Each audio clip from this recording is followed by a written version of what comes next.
కమల గారి వంటలకు స్వాగతం. ఈరోజు మనం చుక్కాకుతో పచ్చడి ఎలా తయారు చేసుకోవాలో చేసుకుని చూద్దాం. చూసారా, ఇది 2 కట్టలు తీసుకున్నాను. ఇలా తక్కువ ఉన్నప్పుడు ఇంట్లో 2 టమాటాలు వేసుకుని పచ్చడి తయారు చేసుకోవచ్చు. కావలసిన వాళ్ళు టేస్ట్ని బట్టి పచ్చిమిరపకాయలు వేసుకోవచ్చు. చూసారా, వీటికి ఇన్ని పచ్చిమిరపకాయలు అయితే సరిపోతాయి. ఈరోజు మనం చుక్కాకుతో రోటి పచ్చడి ఎలా తయారు చేసుకోవాలో చేసుకుని చూద్దాం. వీటికి కావాల్సిన పదార్థాలు, పచ్చడికి కావాల్సిన పదార్థాలు టేస్ట్ని బట్టి పచ్చిమిరపకాయలు ఎక్కువ తక్కువ అని, ఘాటు తినేవాళ్ళ ఘాటుని బట్టి వేసుకోవచ్చు. 2-3 టమాటాలు వేసుకోవచ్చు. ఈ 2 కట్టల చుక్కాకు ఇది పుల్లగా బాగుంటుంది, అందుకే టమాటాలు చూసి వేసుకోవాలి.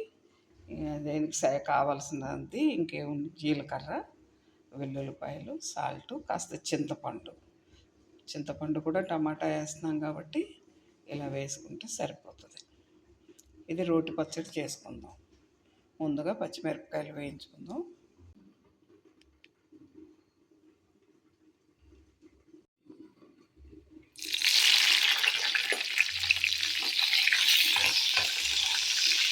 మిరపకాయ బాగా వేగడం వల్ల ఘాటు ఉండదు.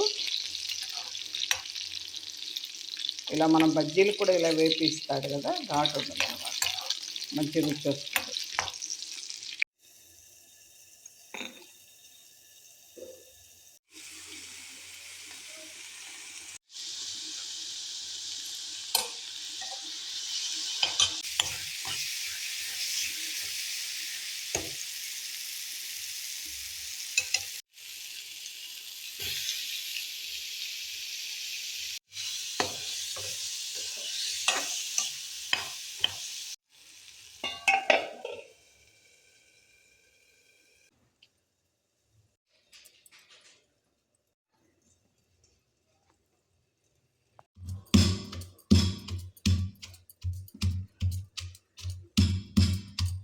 ఒక 2 స్పూన్లు నువ్వులు వేయించి వేసుకుంటే పచ్చడి తిన్నగొలిది తినాలనిపిస్తుంది, బాగుంటుంది.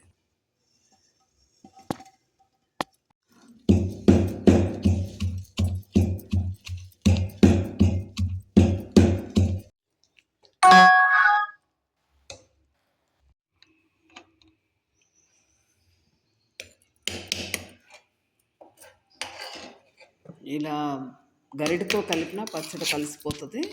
పచ్చిమిరపకాయలకి అంత మెత్తగా ఉడికింది. చుక్కకూర, టమాటో వాళ్ళకి సరిపోవాలంటే కొంచెం సాల్ట్ తగ్గింది వేసుకుందాం. దీనికి పోపుతో కూడా పని లేదు, మంచి టేస్ట్ ఉంటుంది. చుక్కకూర రోటి పచ్చడి ఇలా తయారు చేసుకుందాం. లైక్ చేయండి, షేర్ చేయండి, సబ్స్క్రైబ్ చేసుకోండి.